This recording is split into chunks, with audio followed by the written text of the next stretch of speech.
Arbuste fruitier, la pépinière en faveur de la biodiversité. Salut les permapotes, j'espère que vous allez bien. On va parler aujourd'hui d'un animal super important. Je suis avec Frédéric Grasse du réseau Natagora, qui est spécialisé dans le castor. Peux-tu te présenter et présenter le site dans lequel on se trouve, s'il te plaît? Bien volontiers, donc je m'appelle Frédéric Grasse et je suis bénévole chez Natagora depuis une bonne dizaine d'années. Et en fait, je me suis très rapidement spécialisé dans le castor pour des raisons relativement locales. Ici, on est à Lannes, donc en Brabant wallon, un endroit où il y a, comme vous pouvez imaginer, pas mal de bâtis et où la présence du castor a pu à certains moments créer des problèmes. Et donc, il était intéressant justement de se spécialiser dans la cohabitation entre les humains et les castors et de voir comment on peut faire pour que les humains soient en position d'accepter la présence du castor. Donc voilà, ici on est finalement très près de chez moi, puisque j'habite à une petite dizaine de minutes d'ici. On est sur un site qui est devenu une réserve naturelle, Natagora, et qui est devenu une réserve naturelle grâce au castor. Alors ici où nous sommes, et derrière nous, on était, même les pieds dedans, c'était un champ de maïs, jusqu'à il y a plus ou moins 8 ans, 7-8 ans, un champ de maïs comme il y en a partout, quoi. Sauf que là-bas dans le fond, il y a un cours d'eau qui s'appelle la Lanne qui passe, et qu'il y avait des castors dans ce cours d'eau, et que ces castors, ils avaient décidé de déménager leur gîte, qui avant était de l'autre côté de la route, pour différentes raisons que nous ne connaissons pas nécessairement, mais qui tiennent à eux. Et ils ont décidé d'installer leur gîte de ce côté-ci, et ils l'ont mis près d'un drain, un vieux drain qui existe sans doute depuis le Moyen-Âge, et dans lequel il y avait un peu d'eau, mais pas assez pour leur goût, et donc ils ont décidé de ramener plus d'eau, de manière à pouvoir faire ce qu'ils veulent faire, c'est-à-dire cacher l'entrée du gîte sous la surface de l'eau. Alors il faut se rendre compte qu'un castor, c'est une grosse bébête. Papa, maman, ils font 1 mètre de long plus la queue, pas avec la queue, non, plus la queue. Et donc, vous imaginez que quand ils veulent se mettre là-dedans, avec leurs jeunes, en particulier les jeunes qui restent avec eux pendant à peu près 20 mois, donc ils sont papa, maman, et puis il y a des ados, si vous voulez. Pour les animaux, on n'appelle pas ça des ados, on dit des subadultes. Donc il y a papa, maman, 1 ou 2 subadultes qui ont déjà 1 an et demi. Vous imaginez les bêtes que ça fait, la taille de la chambre qu'il faut, et la taille de l'entrée du gîte, il faut quand même pas mal d'eau. Et donc, ce qu'ils veulent, c'est une hauteur d'eau de 70 cm en moyenne pour cacher l'entrée du gîte et pour pouvoir être à l'aise, pouvoir se cacher sous la surface de l'eau s'il y a des prédateurs et ce genre de choses. Et donc, que faire puisqu'on est dans un drain, il n'y a pas beaucoup d'eau, mais il y a un cours d'eau qui passe tout près, eh bien, c'est castor qui ne recule devant aucun effort. Qu'est-ce qu'ils font? Eh bien, ils ont mis 2 barrages sur la Lanne pour dévier l'eau. Et à un moment, ils ont même dévié 100% de l'eau, d'un cours d'eau qui est même quand même pas tout petit, même si c'est pas un grand cours d'eau, pour amener cette eau dans le champ de maïs, de manière à faire monter l'eau au-delà des limites du drain et de bien protéger l'entrée du gîte. Et puis, il faut savoir qu'il y a un peu plus loin là, un affluent qui s'appelle le Smohain, qui se jette dans la Lanne un peu plus bas. Eh bien, l'eau rejoignait le Smohain et foutait le camp. Eh bien, qu'à cela ne tienne, ils ont fait un barrage sur le Smohain pour éviter que l'eau qu'ils avaient déviée, qu'ils avaient amenée dans le champ, foute le camp. Et donc, avec ces 3 barrages, ils ont créé quoi? Un étang. Inutile de dire que l'agriculteur, il n'était pas trop ravi parce que il a rapidement perdu 10%, 20%, 30%, 40% de son champ. Et il a même une fois essayé de quand même aller récolter le maïs et puis il a embourbé tellement bien son matériel qu'il a fallu amener de grosses machines pour le retirer dehors. Enfin voilà, c'était un peu conflictuel. Et on en a gardé vis-à-vis de l'agriculteur du coin une image un peu difficile à digérer pour lui. Voilà. Alors ici, c'est donc devenu un étang, avec au bord de l'étang une vasière, et puis au fur et à mesure qu'on s'éloigne de l'étang, on a toute une progression de végétation. Plus on s'éloigne de l'étang, on est en pente légère, donc plus on s'éloigne de l'étang que les castors ont créé, moins le sol est humide. Il reste quand même très humide, mais finalement la végétation elle change, hein, presque tous les 2-3 mètres, la végétation change et voilà, donc on est dans un milieu qui commence depuis 7-8 ans à vraiment s'enrichir grâce au castor. Et c'est pour ça qu'on en a fait une réserve naturelle, c'est que finalement, l'agriculteur, il ne pouvait plus cultiver. Le propriétaire des terres qui avait ici un peu plus loin une freinée malade, comme toutes les frainées, qui avait aussi une vieille peuplerée, les pieds dans l'eau, dont il ne savait plus rien faire. Finalement, il a accepté de vendre toutes ces parcelles à Natagora et voilà, c'est devenu une réserve naturelle pour et par le castor. Donc il faut s'imaginer ici cette prairie, c'est tous ces saules et puis les joncs qu'il y a derrière et puis tout l'étang. Et il faut s'imaginer tout ça comme un champ de maïs. Donc le texte ici, c'est qu'en fait on était dans une peuplerée jusque tout au bout. Donc ici on avait une peuplerée avec des peupliers qui étaient vieux, des peupliers qu'on appelle des hybrides canadiens et qui doivent être récoltés quand ils ont 17-18 ans.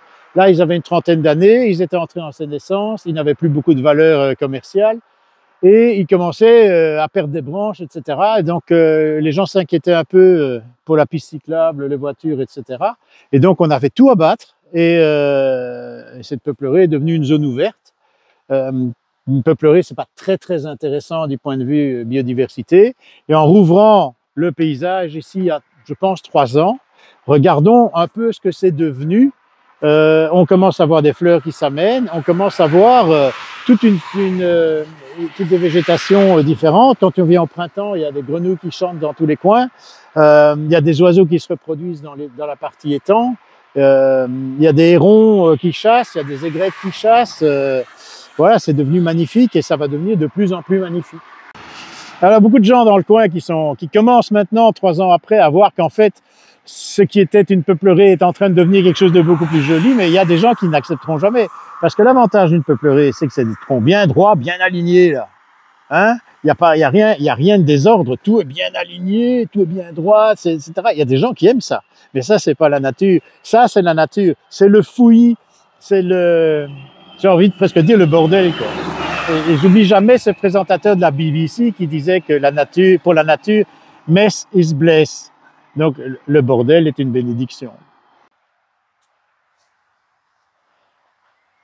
Alors ici, on est entré dans la réserve et on se rend compte à quel point le milieu a évolué. Il faut se rappeler, ici, il en reste quelques-uns, on avait une freinée. Donc, on avait une plantation de frênes, donc une plantation faite par quelqu'un qui faisait de la sylviculture, donc c'était pour faire de l'argent. Et ces frênes sont tombés malades, ils ont commencé à mourir, et peu à peu, tout ça, ça a disparu.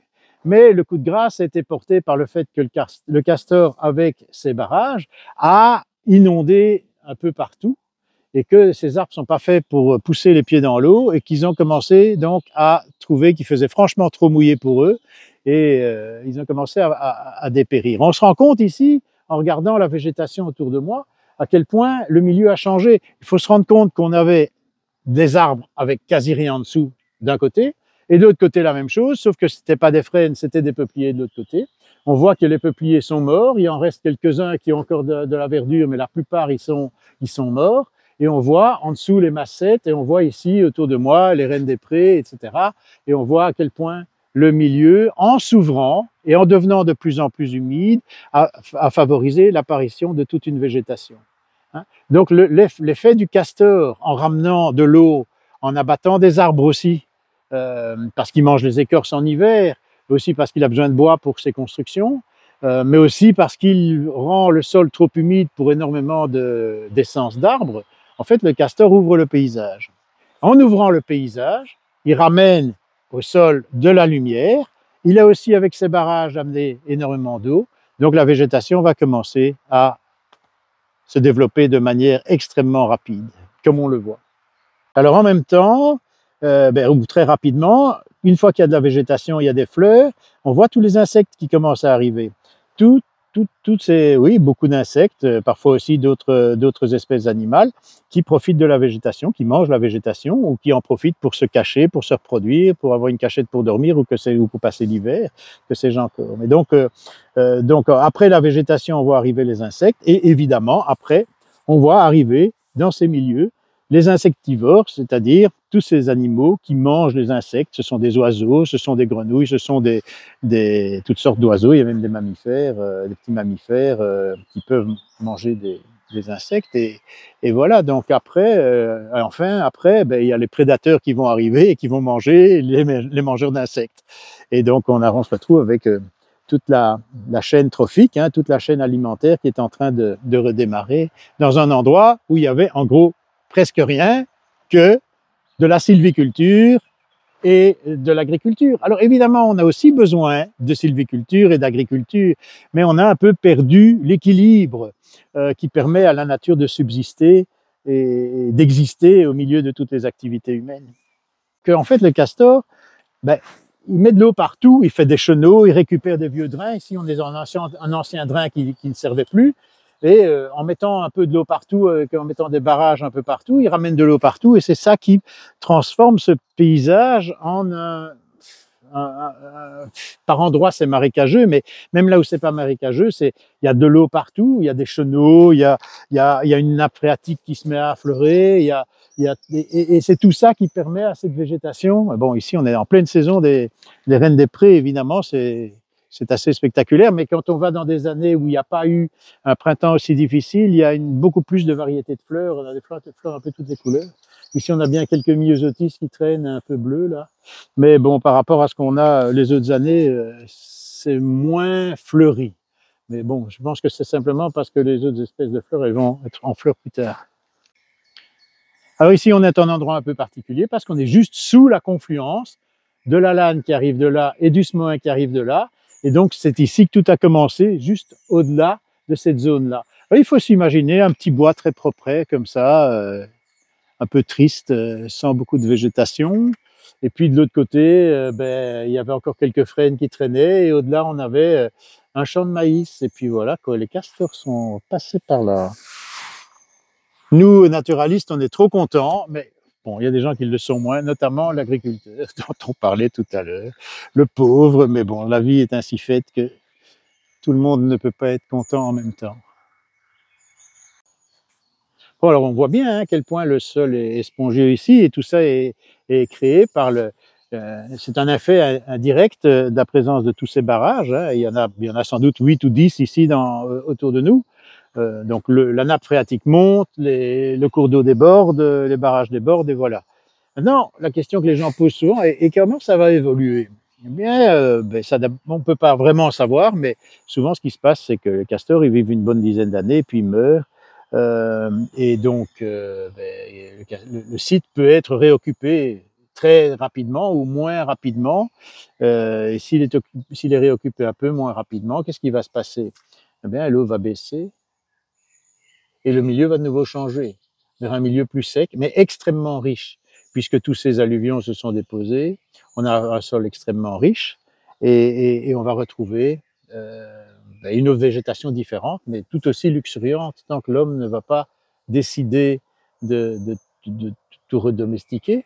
Et après un certain temps, il y a des saules et des noisetiers qui vont réapparaître, la succession végétale va commencer de nouveau. Et puis le castor va se dire, ou d'autres castors vont dire, oh chouette, c'est plein de saules et de noisetiers, moi je vais aller là-bas parce qu'il y a de quoi manger. Et le cycle recommence.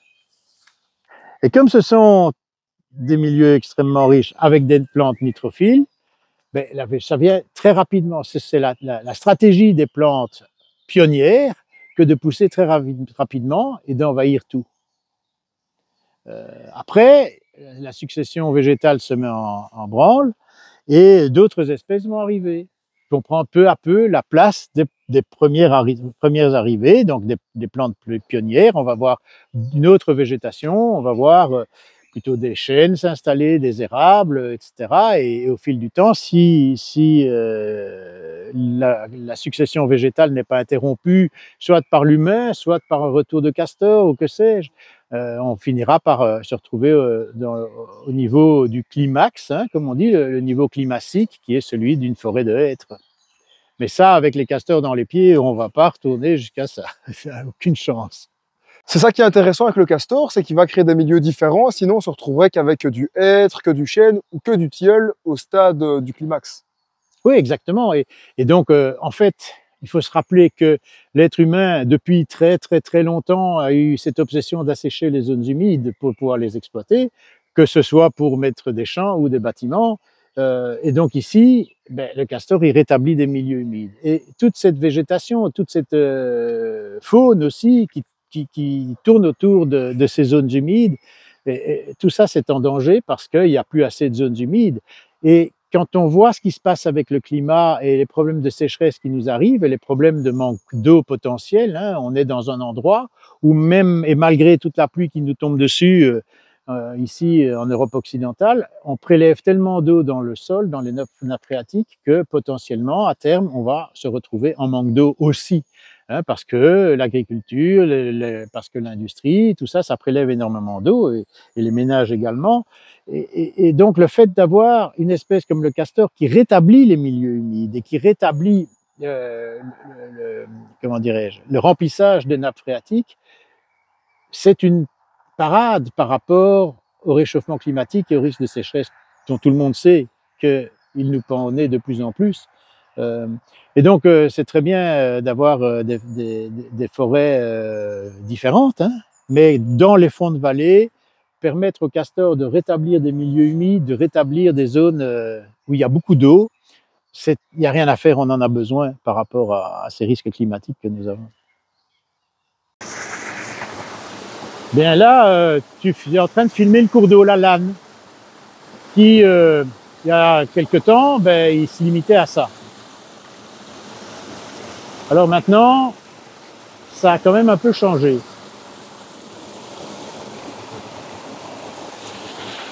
Parce que le castor il est arrivé, il a mis des barrages, 2 barrages, et l'eau, elle a un peu débordée, et elle a tout envahi, et on va reparler de ça plus tard.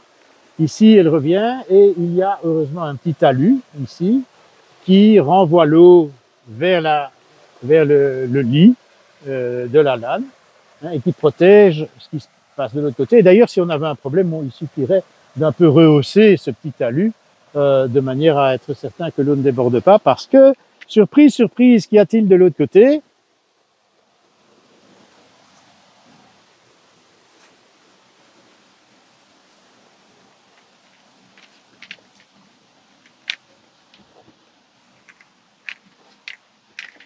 Enfin, certains ont peut-être oublié que on est dans une zone inondable et que les inondations sont périodiques et datent, enfin, il y a toujours eu des inondations bien avant même que le castor ne vienne par ici. Donc, voilà. Donc, on se pose un peu de questions. Ici, on est quoi, 10 mètres de la Lanne. Il y a toujours eu des étangs ici. Ils étaient un peu moins grands, nettement moins grands. Les castors ont agrandi le machin. Ils ont fait venir des tas de plantes, certaines plantes qui enchantent les botanistes parce qu'apparemment pas très fréquentes. Ça dépasse mon niveau de compétence. Mais donc, le castor a quand même bien envahi les lieux. Il a mis de l'eau partout. Mais il faut se rappeler qu'ici, on est dans un endroit de nappe phréatique affleurante, zone inondable. Le castor n'a pas inventé les étangs. Ils ont toujours été là. Il y a 100 ans, sans doute qu'ils étaient, même certainement que ces étangs étaient déjà là. La seule chose, c'est que les castors ont un peu amplifié leur présence et de ce fait, commencé à modifier le milieu comme ils le font partout. On entend déjà les grenouilles qui font un peu de bruit autour de nous ici.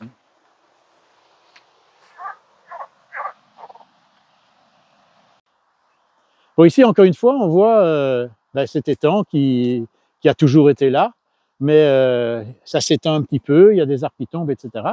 Peu à peu, le paysage s'ouvre et il y a de nouveau, comme ailleurs, on voit de nouveau toute la végétation qui arrive. Pourquoi? Parce qu'il y a de nouveau beaucoup d'eau, beaucoup de lumière et que donc la végétation est contente. C'est toujours la même chose, quand les castors arrivent quelque part, il y aura de l'eau, il y aura de la lumière, il y aura beaucoup de végétation et puis il y aura les insectes, les insectivores, etc., comme on a déjà dit. Voilà, alors ici, il y avait un chemin de promenade. La Lanne est juste ici en dessous. Et il y avait un chemin de promenade sympa qui suivait le cours d'eau de la Lanne. Nos amis castors s'étant installés, le chemin est devenu impraticable. Les gens ne pouvaient plus passer. Alors, les gens étaient là avec leurs poussettes, avec le bébé, avec leurs chiens et avec leurs petits escarpins parce qu'ils ne savaient pas qu'il y avait des castors qui s'étaient installés. Finalement, on a eu une réunion avec la commune parce que la commune n'était pas trop contente et on leur a dit, écoutez, c'est très simple, il y a des castors, ils sont là pour toujours, quoi. Ils ne vont plus disparaître, donc vous faites ce que vous voulez, mais la recommandation, c'est ça va coûter de l'argent, faites un caillebotis, et comme ça, vous avez la paix avec vos administrés, ils pourront se promener comme ils veulent, et ils pourront en plus admirer le paysage tel qu'il est en train de devenir, écouter les oiseaux chanter, etc., etc. Et puis comme ça, vous pourrez continuer à vivre avec les castors. Et la commune a voté un budget et a installé ce magnifique caillebotis, avec aussi des petits endroits comme ceci où on peut se mettre pour regarder les oiseaux qui sont dans l'eau, là, qui nagent, ou écouter les oiseaux chanteurs, etc. Voilà, c'est sympa, quoi. Mais tout ça, ça n'existait pas, hein. Il y a 6-7 ans, ça n'existait pas, hein. Comment la population locale a réagi à la présence des castors? Ça dépend, hein. Il y a des gens qui sont très contents, qui voient l'impact sur la nature, sur la biodiversité. Puis il y a pas mal de gens quand même ici qui habitent dans cet endroit.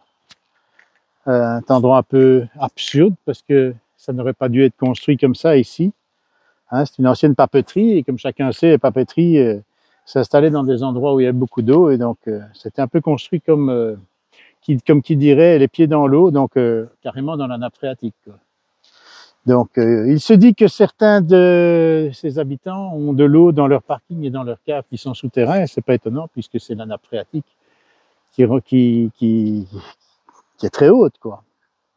Alors les gens, comme ils voient ici le cours d'eau qui est assez étroit, ils ont très peur que si un jour il y a des grosses pluies, le barrage du Castor cède et que ce qui reste de la Lanne ici, réduite à son lit mineur, ayant perdu pour toujours son lit majeur, que ça déborde et que ça n'aille jusqu'à leur maison. D'abord, il suffit de regarder le profil, il faudrait que ça monte vraiment de beaucoup, mais enfin bon, c'est possible. Donc ils sont inquiets. Alors nous, on leur dit, vous savez, la présence du castor n'a rien changé au fait. Il y a eu des inondations dans le passé, bien avant que le castor n'arrive ici, et ça pourrait se reproduire, c'est pas lié au castor, si ce n'est que le castor, en ayant fait des barrages là, ces barrages vont empêcher ces barrages vont casser la vitesse de l'eau, vont faire obstacle, vont faire déborder l'eau, vont la détourner, vont faire en sorte que l'eau n'ait pas la même force en s'écoulant et donc vont réduire le risque d'inondation ici, dans cette zone-ci. Mais je crois que les gens, ils ne nous croient pas. Ils continuent à dire, oui, mais si le barrage cède, si le barrage cède. Un barrage de castor, c'est pas fait pour céder. Le castor, il construit le barrage pour protéger l'entrée de son gîte. Et donc, il ne veut pas que ça cède. Par contre, il ne veut pas que l'eau monte trop haut dans son gîte. Donc, le barrage est conçu pour déborder. Et pour déborder, en ayant cassé la vitesse de l'eau, et l'eau va passer au-dessus du barrage, mais aussi va partir à gauche, à droite s'il y a moyen. Ici, l'eau peut se répandre à gauche, et donc l'eau va s'écouler beaucoup moins vite. Et au lieu de peut-être toute l'eau d'un orage s'écoulant en 1 heure, peut-être que l'eau va mettre 12 ou 24 heures pour passer. Et donc le risque d'inondation est plus faible. Mais les gens ne croient pas, les gens restent fixés sur leur peur, et voilà. Mais bon, alors on nous dit, est-ce que vous pouvez garantir qu'on n'a pas de risque? La seule réponse que je peux faire, c'est qu'il y avait des inondations, il y a eu des inondations avant l'arrivée du castor. Le castor change rien au fait. Peut-être qu'il va ralentir un peu, ou même beaucoup, l'arrivée des eaux, qu'il aura un impact positif, mais il n'aura certainement pas un impact négatif sur ça. Et d'ailleurs, il y a des tas d'endroits où on réintroduit des castors parce que justement, ils ont un effet positif sur l'écoulement des eaux. En Californie, il y a des endroits où ils ont réintroduit des castors. En Angleterre, ils ont réintroduit des castors en Cornouailles d'abord pour justement faire ça, et que c'est parce que ce sont des villages là qui, au début des années 2000, ont été inondés plusieurs fois par de gros orages, et donc apparemment ça fonctionne, et ça fonctionne tellement bien que l'année passée, ils ont été chercher les Anglais ont été chercher des castors, une famille de castors en Écosse, pour les installer dans un affluent de la Tamise, un peu en amont de Londres, dans le but que justement le castor fasse ça sur cet affluent et évite l'arrivée trop rapide des eaux des orages dans le village.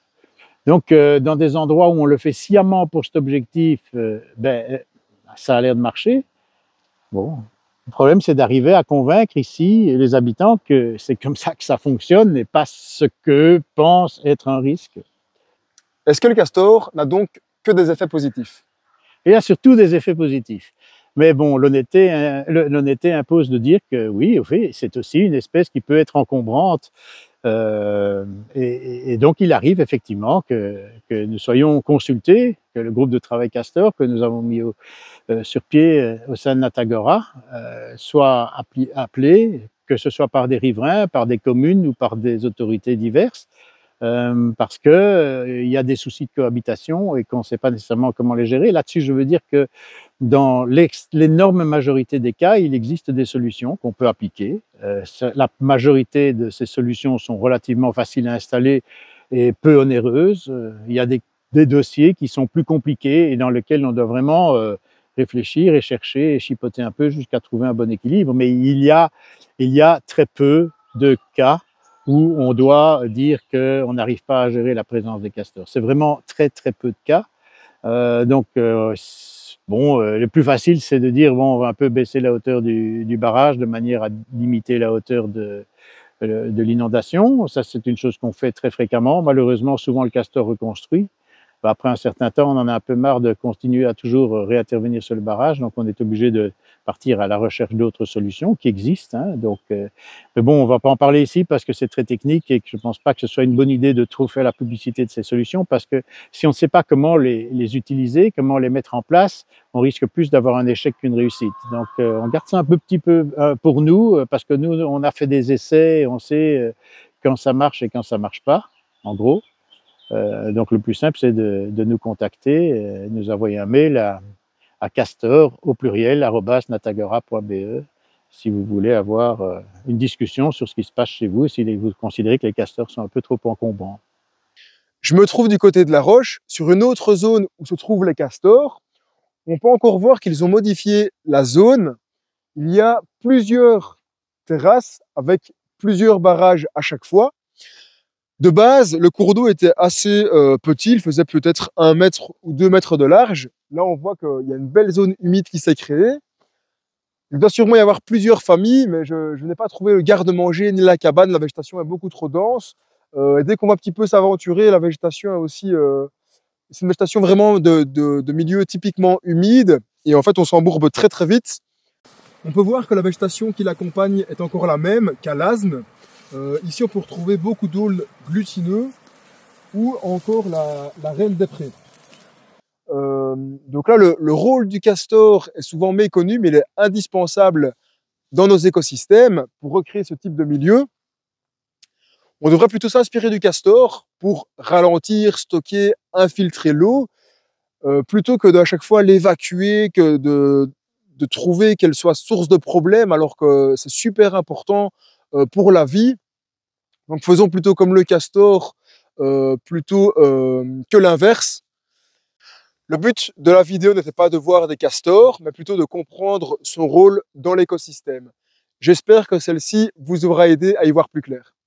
Merci beaucoup Frédéric pour les explications et le temps passé avec nous. On mettra le lien en bas de la vidéo vers le groupe de travail du castor de Natagora.